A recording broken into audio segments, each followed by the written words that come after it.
This episode was so great. After the absolute masterpiece that was the Alabaster arc, we're going to be moving on to something different. And this episode had a lot of things. It was really funny. It set up a really interesting premise for potentially the future or the next arc, even. And we got to learn a little bit more about Nico Robin and what her utility and her versatility is when it comes to helping out the Straw Hats, or what exactly she can do. As she's a genius, man. They found a skull after a ship fell from the sky, which was odd enough to start with.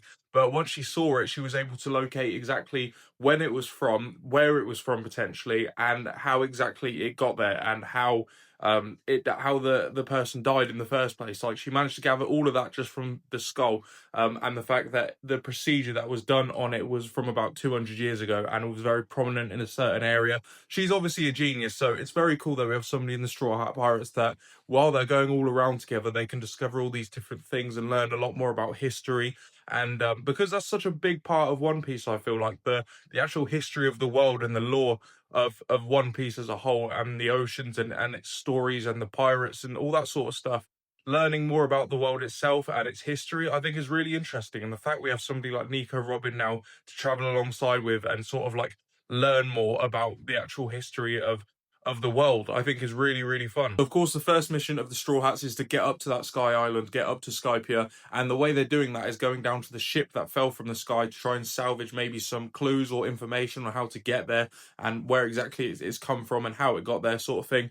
And this was great because it was Zoro, Sanji, and Luffy going down there. And it was just really cool seeing them sort of like go around this abandoned like ghost ship. Essentially, they found more skeletons. They found a picture frame of like a woman in it. Sanji did. Obviously, there's a lot of history there. They found a treasure chest with just a feather in it. Like, it's setting up a lot of interesting mysteries that I'm sure will get answered eventually. But just again, the premise of this, I think, is great. It's essentially like a mystery straight from the get go, and then a really exciting premise in the Sky Island and this sunken ship that we don't know that where it came from. Like, One Piece has set up something very interesting here straight away in this new arc. While Zoro, Luffy, and Sanji are exploring the ship, a salvage crew shows up called the Masira Pirates, led by a monkey called Masira. I can't tell if he is a monkey or he just impersonates one. I'm not too sure. But anyway, he's a salvager, and every ship that sinks, he salvages. So, of course, when he finds out somebody is salvaging his ship, he ain't too happy.